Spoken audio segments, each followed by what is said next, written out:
In Nagpur violence and arson case, 10 FIRs in total have now been filed, which means multiple FIRs with different kind of complaints also have come in. 84 people arrested till now in the violence case. No religious, according to information coming in. Remember, even female cops appear to have filed a complaint that the mob, the one that you see on your screen, molested the female cops. Remember, because the cops also were caught off guard. So there were barely a few who were deployed late into the night, about 7 to 8 p.m. The cops, female cops, have alleged that they were molested. One of them was attempted to be stripped as well. What kind of a mob this really was? What were they protesting about? Now, remember that there was a issue that was there a rumor that was spread that a chadar, a holy chadar with some specific holy verses was burnt during a VHP protest that led to the aggression on the ground. Nagpur police has said no religious text was burnt during that protest on 17th March. There was just rumor mongering that was done. I want to bring in Mustafa Sheikh for the latest on that, because Mustafa, remember, has been on the ground. He's speaking to eyewitnesses on both sides, trying to ascertain what exactly happened. Mustafa, 10 FIRs. How is the Mumbai police, the Nagpur police, I correct myself, is ensuring that peace prevails, but to ensure these rioters are caught? Well, yes, Pooja, on ground, they are doing combing operations, search operations for the accused who have been identified, not arrested yet.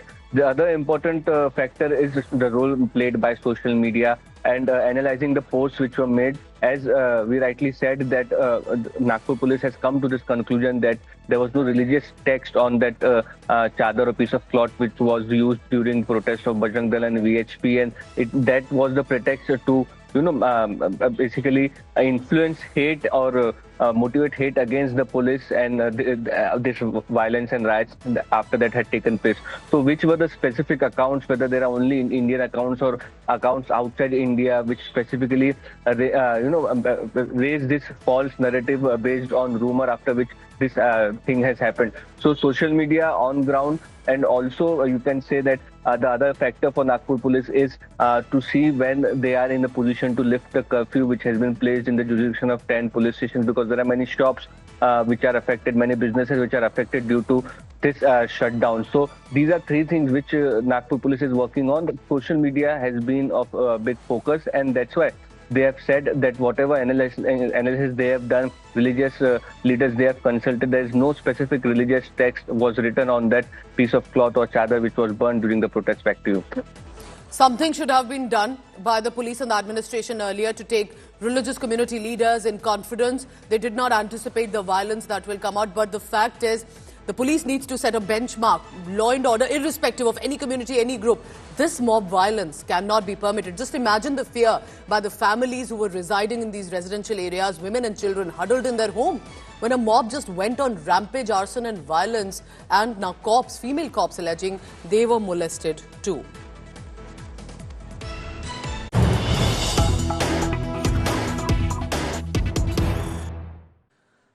So where does the investigation now stand by the Nagpur police? Here's what is happening. Maharashtra police is looking via their cyber cell now.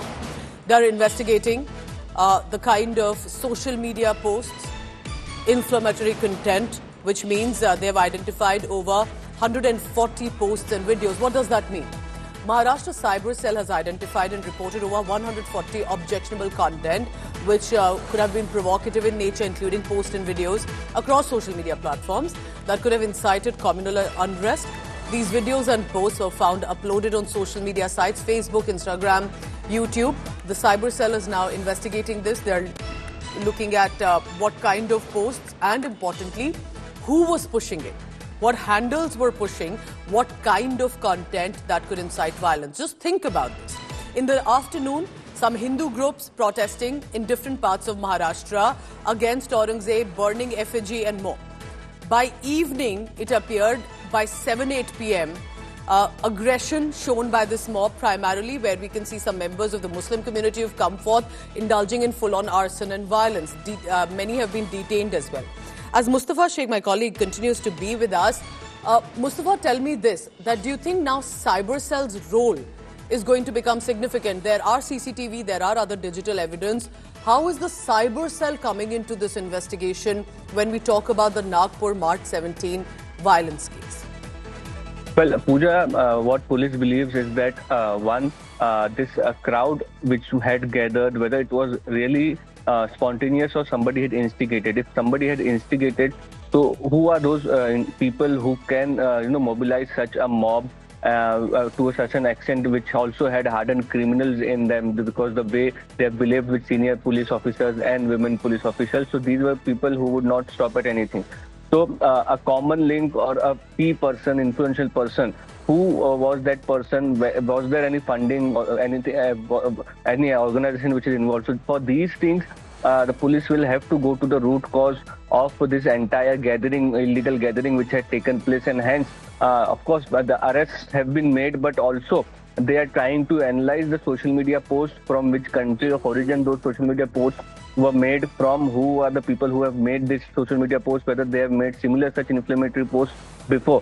So that is the link which the police is trying to establish through analyzing the social media content. They have registered 4 FIRs just under the IT Act regarding this entire social media posts. They are requesting all the agencies like Facebook and YouTube to remove such content which is inflammatory. So basically, to identify who are the main people behind this protest, social media has become important in the investigation of Nagpur police. Back to you. Mustafa, please keep tracking all the latest on that. He's on the ground in Nagpur and he's getting us details where a curfew-like situation presently in several jurisdictions.